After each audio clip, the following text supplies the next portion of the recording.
നാം ഒരിക്കലും ആർഭാടത്തിലൂടെ മതിമറന്നു പോകരുത്. അല്ലാഹു തആല നമുക്ക് നിഅ്മത്ത് ചെയ്താൽ ആ നിഅ്മത്തിന് നമ്മൾ നന്ദി ചെയ്യണം, അല്ലാഹുവിന് ശുക്ർ ചെയ്യണം. നാം ഏത് ചെയ്താലും അല്ലാഹുവിൻ്റെ പൊരുത്തത്തിന് വേണ്ടിയാവണം. നാം നിസ്കരിക്കുന്നതും നോമ്പെടുക്കുന്നതും മറ്റ് ഇബാദത്തുകൾ നിർമ്മിക്കുന്നതും അല്ലാഹുവിൻ്റെ പൊരുത്തത്തിന് വേണ്ടിയാണ്. അതുപോലെ തന്നെ നാം ഇനി രാഷ്ട്രീയത്തെ സംബന്ധിച്ച് സംസാരിച്ചാലും മറ്റിവിടുത്തെ തെരഞ്ഞെടുപ്പിനെ സംബന്ധിച്ച് സംസാരിച്ചാലും മറ്റേത് വിഷയം സംസാരിച്ചാലും അല്ലാഹുവിൻ്റെ പൊരുത്തത്തിനു വേണ്ടിയല്ലാതെ നമുക്ക് സംസാരിക്കാൻ പാടില്ല. അതിന് മാത്രമേ നിലനിൽപ്പുള്ളൂ.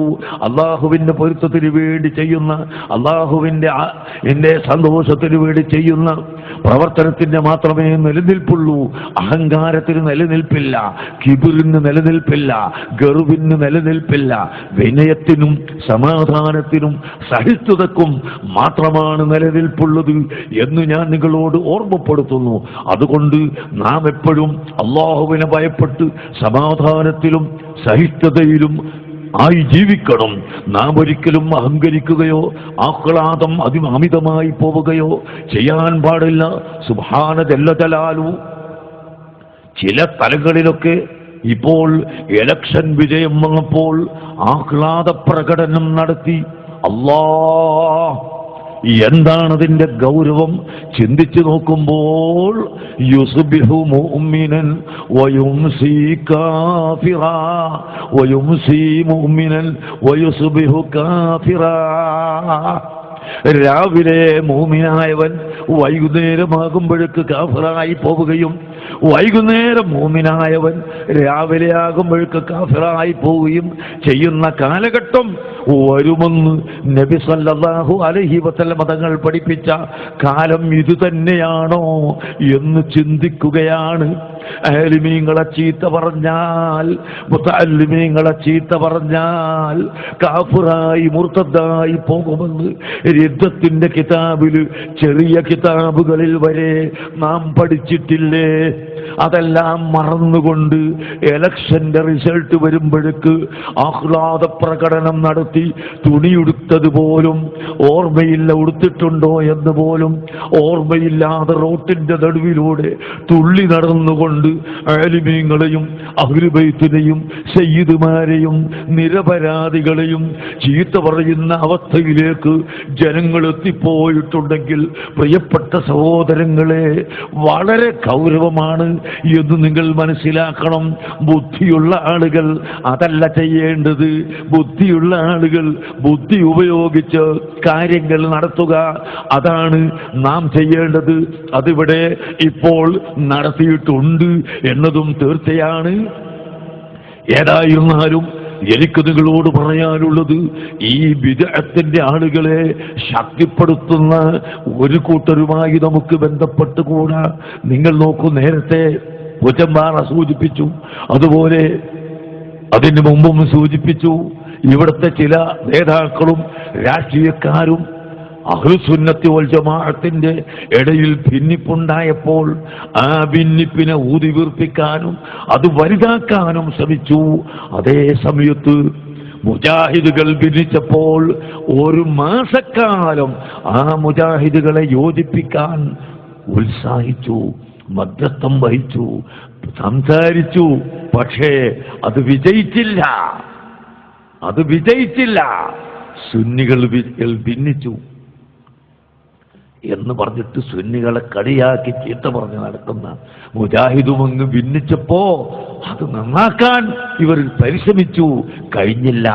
കഴിയാതെ വന്നപ്പോ എന്താ ചെയ്തത്? എറണാകുളത്ത് ഒരു കൂട്ടരി യോഗം നടത്തി, കോഴിക്കോട്ട് മറ്റേ കൂട്ടരി യോഗം നടത്തി. രണ്ടും ഒരു ദിവസം ആകാതിരിക്കാൻ ഇവർ നിർബന്ധിച്ചു. 2 ദിവസം നടത്തി. 2 യോഗത്തിലും തുല്യമായ നിലക്ക് പോയി ഇരുന്നു കൊടുക്കുകയും പ്രസംഗിക്കുകയും മുജാഹിദുകളുടെ കരങ്ങളെ, വഹാബികളുടെ കരങ്ങളെ ശക്തിപ്പെടുത്തി കൊടുക്കുകയും ചെയ്തില്ലേ പ്രിയപ്പെട്ട സഹോദരങ്ങളെ? ഇതിന് നമ്മളെ കുറ്റം പറഞ്ഞിട്ട് എന്താണ് കാര്യം? നമ്മളെ ആക്ഷേപിച്ചിട്ട് എന്താ കാര്യം? നമ്മളാണോ ഇതിന് ഉത്തരവാദി? ഒരിക്കലും നമ്മളല്ല. നമ്മുടെ ആഗ്രഹം, നമ്മുടെ ആശയം അഹ്ലുസുന്നത്ത് വൽ ജമാഅത്ത് അതിനെ തൊട്ട് കളിക്കാൻ സമ്മതിക്കില്ല. അഹ്ലുസുന്നത്ത് വൽ ജമാഅത്ത് ഇവിടെ വളരണം. ബിദ്അഈ പ്രസ്ഥാനക്കാർ എന്തൊക്കെയാണ് അവരിവിടെ ചെയ്തു കൂട്ടിയത്? നബി സല്ലല്ലാഹു അലൈഹി വസല്ലമ തങ്ങളെ സംബന്ധിച്ച് വരെ അവരെന്തൊക്കെയാണ് പറഞ്ഞു വച്ചിട്ടുള്ളത്? നിങ്ങൾ കേട്ടില്ലേ? അല്ലാഹുവിന്റെ ഹബീബ്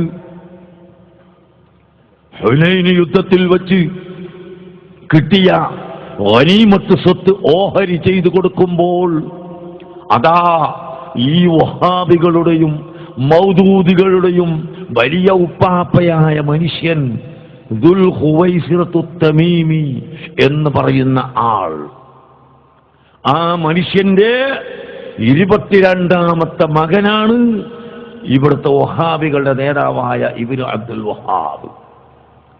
അതേ കുടുംബത്തിൽ നിന്ന് തന്നെ വന്ന ആളാണ് അബുൽ അല മൗദൂദിയും. ഇവൻ വന്നിട്ട് എന്താ പറയുന്നത്? ഇഅ്ദിൽ യാ മുഹമ്മദ്, മുഹമ്മദേ നീ നീതി ചെയ്യണം കേട്ടോ. നിനക്കിട്ടുള്ളവർക്ക് അധികം കൊടുക്കുക, അല്ലാത്തവർക്ക് കുറച്ച് കൊടുക്കുക, അങ്ങനെ ഓഹരി ചെയ്യാൻ സമ്മതിക്കില്ല. അല്ലാഹുവിന്റെ ഹബീബ് വളരെ വിനയമുള്ള ആളല്ലേ. അതുകൊണ്ട് അവിടുന്ന് പറഞ്ഞു ഇല്ലം അഅദിൽ ഫമൻ യഅദിൽ. എടോ, ഞാൻ നീതി ചെയ്തിട്ടില്ലെങ്കിൽ പിന്നെ ആരാണ് നീതി ചെയ്യാനുള്ളത്? ലോകത്തിന് നീതി പഠിപ്പിക്കാൻ വേണ്ടി അയക്കപ്പെട്ട ഞാൻ നീതി ചെയ്യില്ലെങ്കിൽ ആരാണ് പിന്നെ ഉള്ളത് എന്ന് ചോദിച്ചു. ആ സമയത്ത് സയ്യിദുനാ ഉമർ ഇബ്നു ഖത്താബ് റളിയല്ലാഹു അൻഹു എഴുന്നേറ്റ് പറയുന്നു, നബിയേ ഇദൻ ലി യാ റസൂലല്ലാഹ് അഖ്തുൽ ഹാദൽ മുനാഫിഖ, ഈ കപട വിശ്വാസിയെ കഥ കഴിച്ചു കളയട്ടെ, ഞാൻ അവരെ കൊന്നു കളയട്ടെയോ? തങ്ങൾ എനിക്ക് സമ്മതം തരുമോ? അല്ലാഹുവിന്റെ റസൂൽ പറഞ്ഞു, ലാ ലാ ലാ, കൊല്ലാൻ പാടില്ല. പടച്ചോനെ, അന്നെങ്ങാനും കൊല്ലാൻ ഓർഡർ ഇട്ടിരുന്നുവെങ്കിൽ പിന്നെ കൊല്ലൽ തന്നെയായി. അതുകൊണ്ട് കൊല്ലാൻ പാടില്ല. മാത്രമല്ല അല്ലാഹുവിന്റെ ഹബീബ് പറഞ്ഞു, വഇന്നഹു യഖ്റുജു മിൻ ദി ഹാദാ അഖ്വാമുൻ യഖറഊനൽ ഖുർആന വലാ യുജാവിസു തറാഖിയഹും വയതകല്ലമൂന ബിഖൈരി കലാമിൻ നാസ് യംറുഖൂന മിനദ്ദീനി മുറൂഖസ് സഹ്മി മിനർ റമിയ്യ. ഇവന്റെ പരമ്പരയിൽ നിന്ന് ഒരു വിഭാഗം ആളുകൾ വരും, അവർ ഖുർആൻ ധാരാളമായി ഓതും. നിങ്ങൾ കേട്ടില്ലേ, ഇവിടുത്തെ മുജാഹിദ് അരമണിക്കൂർ പ്രസംഗിച്ചാൽ വേണമെങ്കിൽ 88 ആയത്തോതും. ആയത്തും പറയുന്ന വിഷയമായിട്ട് മൊത്തമൊന്നും ഉണ്ടാവില്ല.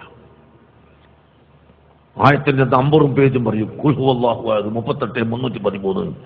ഇങ്ങനെ ഖുൽ ഹുവല്ലാഹു അഹദ് ആയത്തിന്റെ പേടിച്ചുകൊണ്ടാ തെറ്റിപ്പോണ്ടാന്ന് പറഞ്ഞിട്ട് നമ്പറും പേജും ഒക്കെ പറയും.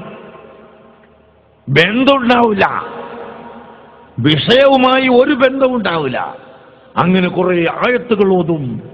ലാ യുജാവിസു തറാഖിയഹും, അവരുടെ തൊണ്ടക്കുഴിയിലേക്ക് അത് കടക്കൂല, അതുമായി ബന്ധമില്ല.